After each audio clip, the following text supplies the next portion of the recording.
I pressed my back into the wall just outside the commons, leaned my head back, and closed my eyes. I let out a deep breath. I was sweating and my hands were starting to feel cold around the tray. I totally wasn't hungry and I wished this day would just go away. Slowly, I sank down to the floor and set the tray on the floor in front of me. I rested my elbows on my knees and plopped my head into my hands. In my head, I went back to the only safe place I knew. Nick.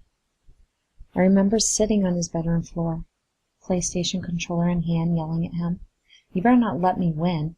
"Damn it, Nick, you're letting me win. Cut it out!" And him doing that thing he did with his mouth whenever he was being ornery, sticking his tongue out slightly to the side, mouth hanging open in a smile, snickering softly every few seconds. "Nick," I said, to cut it out. "Seriously, don't let me win. I hate it when you do that. It's insulting." More laughing every few seconds, and then in one fiery swoop, purposely losing the game we were playing. "Damn it, Nick!" I cried, smacking him in the arm with my controller as my character flashed up on the TV screen in a victorious pose. "I told you not to let me win. God!" I crossed my hands over my chest and looked away from him. He was laughing out loud now, bumping my shoulder with his. "What?" he said. "What? You won fair and square. Besides, you're just a girl. You needed help." "Oh, you did not just say that." "I'll show you help," I snarled, tossing my controller to the side and practically tackling him, making him laugh all the harder. I pummeled him playfully on the shoulders and chest with my fists, his mischievousness ruining my pout. You didn't see it very often with Nick, but when he was in the mood to play around, it was contagious as hell. "Oh, no. Oh, don't, you big brute," he kept saying in this high, mocking voice between laughs. "Ouch! You're hurting me." I lunged into him even harder, grunting and shoving him. We rolled around, and suddenly I found myself pinned under him. He was holding my wrist down against the floor, both of us breathing hard. He leaned over me close to my face. "It's okay for someone to let you win sometimes, you know," he said, getting all serious. "We don't always have to be the losers, Valerie. They may want to make us feel that way, but we're not. Sometimes we get a win, too." "I know," I said, but I wondered if he even realized how much I'd already felt like I'd won, just being in his arms. "You can come sit with me," a voice said, ripping me out of my daydream. I opened my eyes, preparing myself for the rest of the joke. "You can come sit with me when hell freezes over, or you can come sit with me." Not! What I saw instead took my breath away. Jessica Campbell was standing over me, her face showing no emotion whatsoever. She was dressed in her volleyball uniform, and her hair was pulled back into a ponytail. Jessica practically ruled Garvin High. Easily the most popular. She could also be the cruelest, because everyone wanted to be her, and she would do just about anything to please her. Kirsty Bruder might have started the nickname Sister Death, but Jessica called me that name in a voice so cold and dismissive, it made me feel small and stupid. She was the one who egged on Jacob Kinney to trip Nick in the hallways, and the one who told Mr. Angerson that we smoked pot in my car in the parking lot in the mornings, which was a total lie, but earned us an in-school suspension just the same. She was the one who didn't even bother to make fun of us behind our backs. She did in front of our faces. She was on the hate list more than once, her name underlined with exclamation points behind it. She was the one who should have the big, dented scar in her thigh. She was the one who probably should have been dead. She was the one whose life I saved. Before May, I'd hated Jessica. Now I had no idea how I was supposed to feel about her.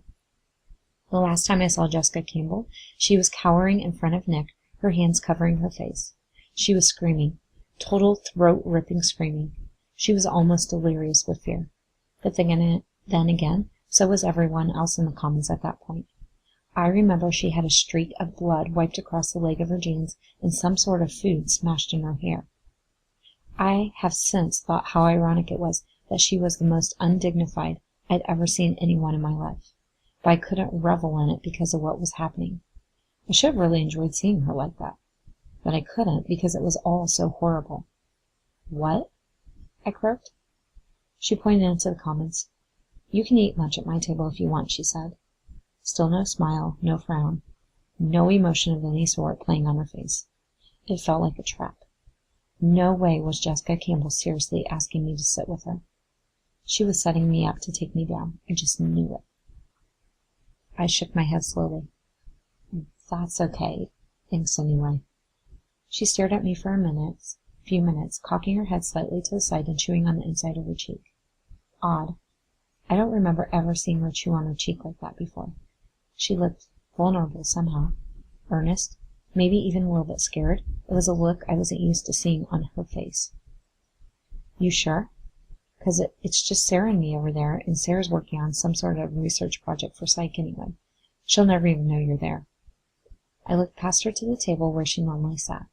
Sure, Sarah was sitting there, her head bent over a notebook, but there were about 10 other kids there too.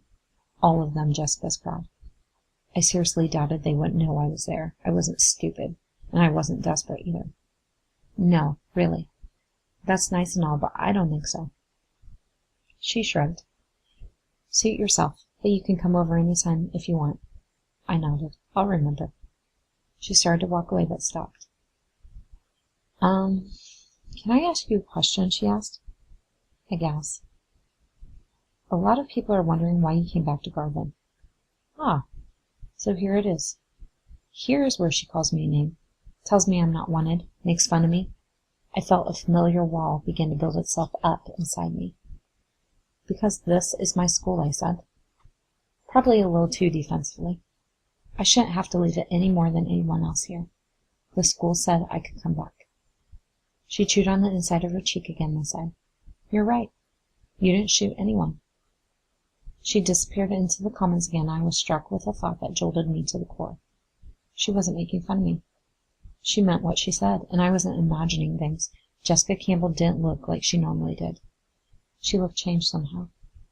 I picked up my tray and threw the food in the trash. I wasn't hungry at all anymore.